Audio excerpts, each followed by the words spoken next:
Chapter 18. The Law of God. This chapter is based on Exodus chapters 19 and 20. After the children of Israel left Rephidim, they came to the desert of Sinai, and had pitched in the wilderness, and there Israel camped before the mount. And Moses went up unto God, and the Lord called unto him out of the mountain, saying, Thus shalt thou say to the house of Jacob, and tell the children of Israel, You have seen what I did unto the Egyptians, and how I bare you on eagle's wings, and brought you unto myself. Now therefore, if you will obey my voice indeed, and keep my covenant, then you shall be a peculiar treasure unto me above all people. For all the earth is mine, and you shall be unto me a kingdom of priests, and a holy nation. These are the words which thou shalt speak unto the children of Israel. And Moses came and called for the elders of the people, and laid before their faces all these words which the Lord commanded him.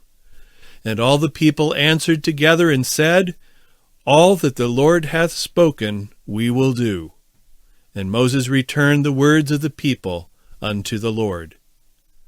The people here entered into a solemn covenant with God, and accepted him as their ruler, by which they became the peculiar subjects of his divine authority. And the Lord said unto Moses, Lo, I come unto thee in a thick cloud, that the people may hear when I speak with thee, and believe thee forever.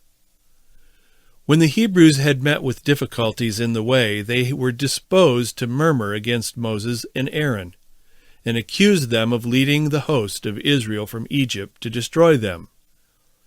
God would honor Moses before them, that they might be led to confide in his instructions, and know that he had put his Spirit upon him. Preparation to approach God. The Lord then gave Moses express directions in regard to preparing the people for him to approach nigh to them, that they might hear his law spoken not by angels, but by himself. And the Lord said unto Moses, Go unto the people, and sanctify them today and tomorrow, and let them wash their clothes, and be ready against the third day. For the third day the Lord will come down in the sight of all the people upon Mount Sinai. And the people were required to refrain from worldly labor and care, and to possess devotional thoughts. God required them also to wash their clothes. He is no less particular now than he was then. He is a God of order, and requires his people now upon the earth to observe habits of strict cleanliness. And those who worship God with unclean garments and persons do not come before him in an acceptable manner. He is not pleased with their lack of reverence for him, and he will not accept the service of filthy worshippers, for they insult their Maker. The Creator of the heavens and of the earth considered cleanliness of so much importance that he said, And let them wash their clothes. And thou shalt set bounds unto the people round about, saying, Take heed to yourselves, that ye go not up into the mount, or touch the border of it. Whosoever toucheth the mount shall be surely put to death. There shall not a hand touch it, but he shall surely be stoned, or shot through. Whether it be beast or man, it shall not live. When the trumpet soundeth long, they shall come up to the mount. This command was designed to impress the minds of his rebellious people with a profound veneration for God, the author and authority of their laws.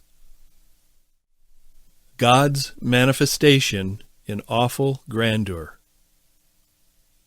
And it came to pass on the third day in the morning, that there were thunders and lightnings, and a thick cloud upon the mount, and the voice of the trumpet exceeding loud, so that all the people that was in the camp trembled.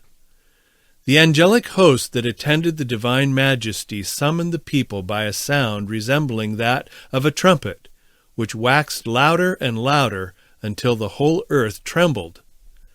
And Moses brought forth the people out of the camp to meet with God, and they stood at the nether part of the mount. And Mount Sinai was altogether on a smoke, because the Lord descended upon it in fire. And the smoke thereof ascended as the smoke of a furnace, and the whole mount quaked greatly. The divine majesty descended in a cloud with a glorious retinue of angels, who appeared as flames of fire. And when the voice of the trumpet sounded long, and waxed louder and louder, Moses spake, and God answered him by a voice. And the Lord came down upon Mount Sinai, on the top of the mount, and the Lord called Moses up to the top of the mount. And Moses went up. And the Lord said unto Moses, Go down, charge the people, lest they break through unto the Lord to gaze, and many of them perish. And let the priests also, which come near to the Lord, sanctify themselves, lest the Lord break forth upon them. And thus the Lord in awful grandeur spoke his law from Sinai, that the people might believe. He then accompanied the giving of his law with sublime exhibitions of his authority, that they might know that he is the only true and living God. Moses was not permitted to enter within the cloud of glory, but only draw nigh and enter the thick darkness which surrounded it. And he stood between the people and the Lord. God's law proclaimed. After the Lord had given them such evidences of his power, he told them who he was. I am the Lord thy God, which have brought thee out of the land of Egypt, out of the house of bondage. The same God who exalted his power among the Egyptians now spoke his law. Thou shalt have no other gods before me. Thou shalt not make unto thee any graven image, or any likeness of anything that is in heaven above, or that is in the earth beneath, or that is in the water under the earth. Thou shalt not bow down thyself to them, nor serve them, for I, the Lord thy God, am a jealous God, visiting the iniquity of the fathers upon the children unto the third and fourth generation of them that hate me, and showing mercy unto thousands of them that love me and keep my commandments. Thou shalt not take the name of the Lord thy God in vain, for the Lord will not hold him guiltless that taketh his name in vain. Remember the Sabbath day to keep it holy. 6 days shalt thou labor, and do all thy work, but the 7th day is the Sabbath of the Lord thy God. In it thou shalt not do any work, thou, nor thy son, nor thy daughter, thy manservant, nor thy maidservant, nor thy cattle, nor thy stranger that is within thy gates. For in 6 days the Lord made heaven and earth, the sea, and all that in them is, and rested the 7th day, wherefore the Lord blessed the Sabbath day, and hallowed it. Honor thy father and thy mother, that thy days may be long upon the land which the Lord thy God giveth thee. Thou shalt not kill. Thou shalt not commit adultery. Thou shalt not steal. Thou shalt not bear false witness against thy neighbor. Thou shalt not covet thy neighbor's house. Thou shalt not covet thy neighbor's wife, nor his manservant, nor his maidservant, nor his ox, nor his ass, nor anything that is thy neighbor's. The first and second commandments spoken by Jehovah are precepts against idolatry. For idolatry, if practiced, would lead men to great lengths in sin and rebellion, and result in the offering of human sacrifices. God would guard against the least approach to such abominations.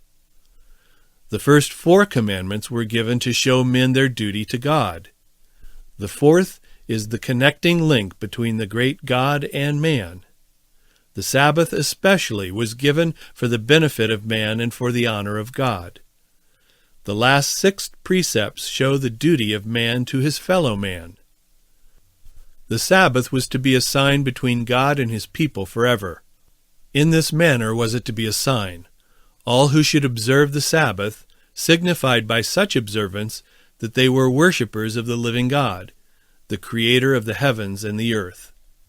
The Sabbath was to be a sign between God and his people as long as he should have a people upon the earth to serve him. And all the people saw the thunderings and the lightnings and the noise of the trumpet and the mountain smoking. And when the people saw it, they removed and stood far off. And they said unto Moses, Speak thou with us, and we will hear, but let not God speak with us, lest we die. And Moses said unto the people, Fear not, for God is come to prove you, and that his fear may be before your faces, that you sin not. And the people stood afar off, and Moses drew near unto the thick darkness where God was.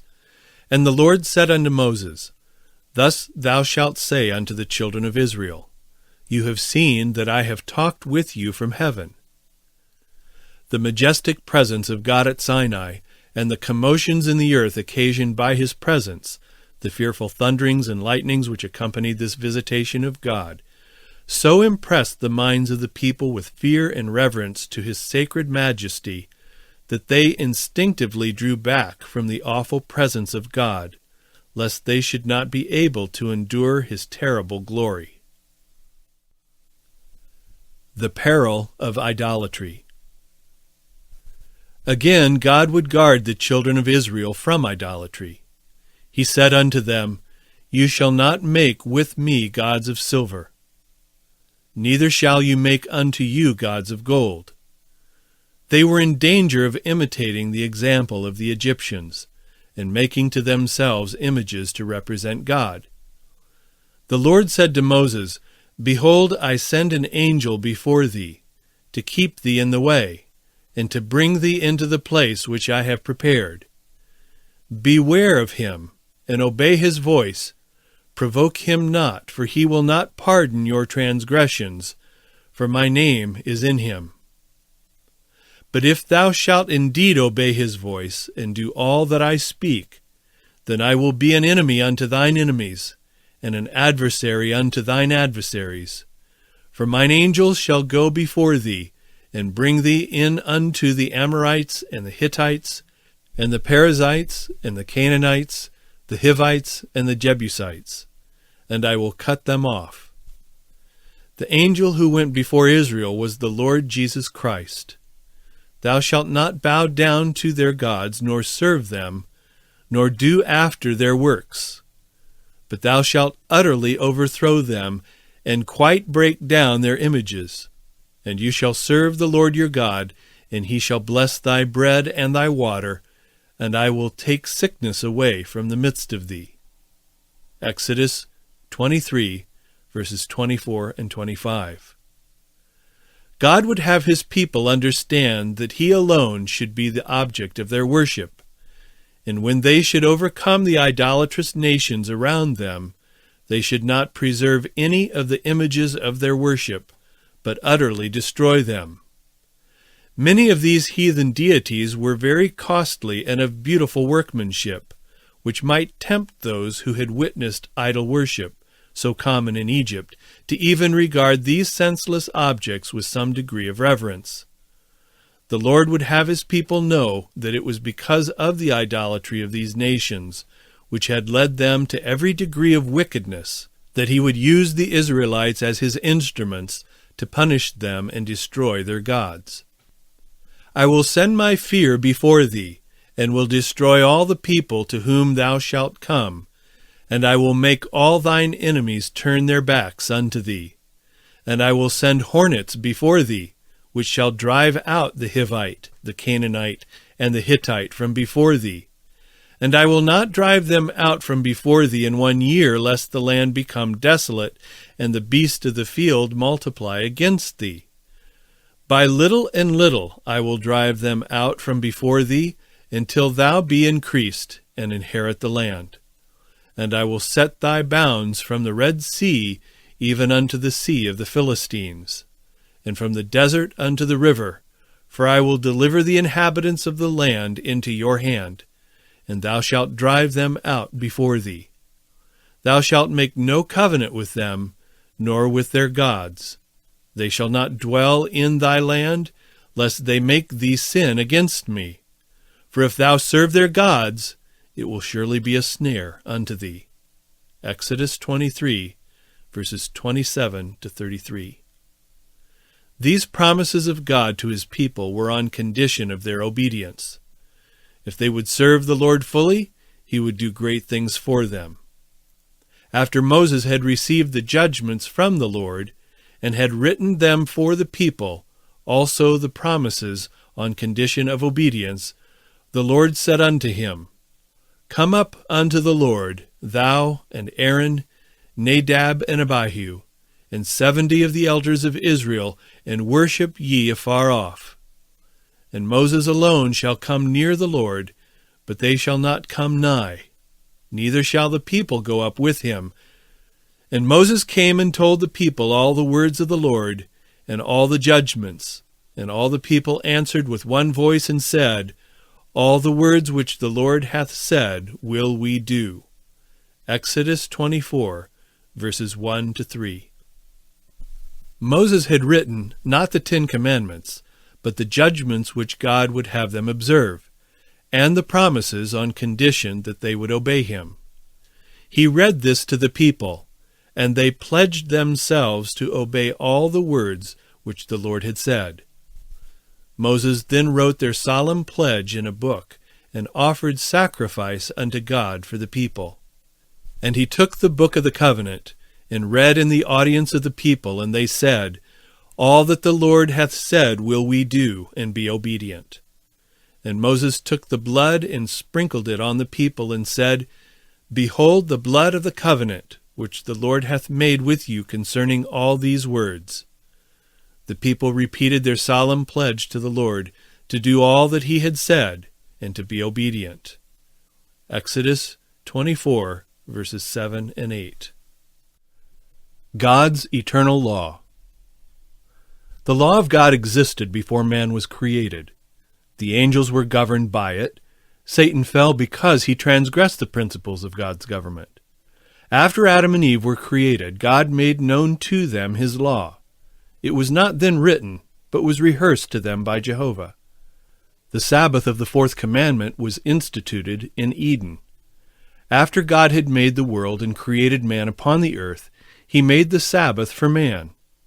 After Adam's sin and fall, nothing was taken from the law of God. The principles of the 10 Commandments existed before the fall and were of a character suited to the condition of a holy order of beings. After the fall, the principles of those precepts were not changed, but additional precepts were given to meet man in his fallen state. A system was then established requiring the sacrificing of beasts, to keep before fallen man that which the serpent made Eve disbelieve, that the penalty of disobedience is death. The transgression of God's law made it necessary for Christ to die a sacrifice, and thus make a way possible for man to escape the penalty, and yet the honor of God's law be preserved. The system of sacrifices was to teach man humility in view of his fallen condition, and lead him to repentance and to trust in God alone through the promised Redeemer, for pardon for past transgression of his law.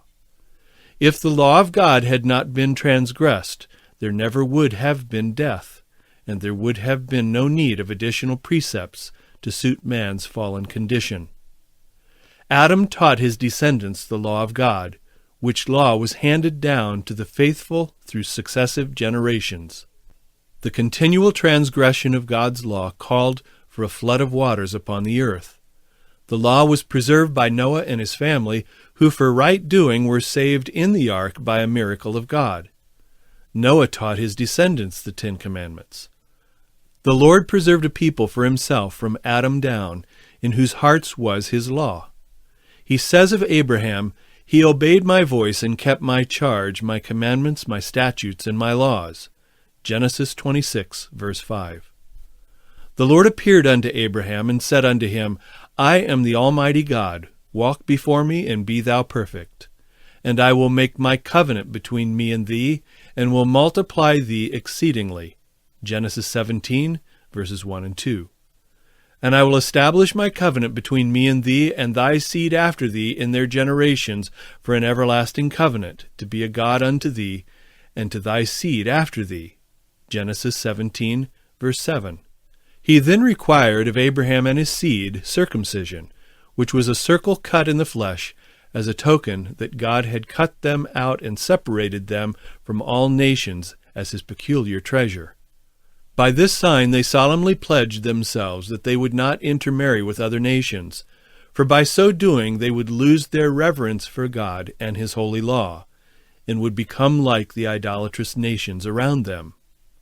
By the act of circumcision they solemnly agreed to fulfill on their part the conditions of the covenant made with Abraham, to be separate from all nations and to be perfect. If the descendants of Abraham had kept separate from other nations, they would not have been seduced into idolatry. By keeping separate from other nations, a great temptation to engage in their sinful practices and rebel against God would be removed from them.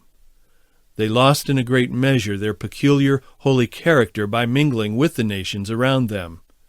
To punish them, the Lord brought a famine upon their land, which compelled them to go down into Egypt to preserve their lives. But God did not forsake them while they were in Egypt, because of his covenant with Abraham. He suffered them to be oppressed by the Egyptians, that they might turn to him in their distress, choose his righteous and merciful government, and obey his requirements. There were but a few families that first went down into Egypt. These increased to a great multitude.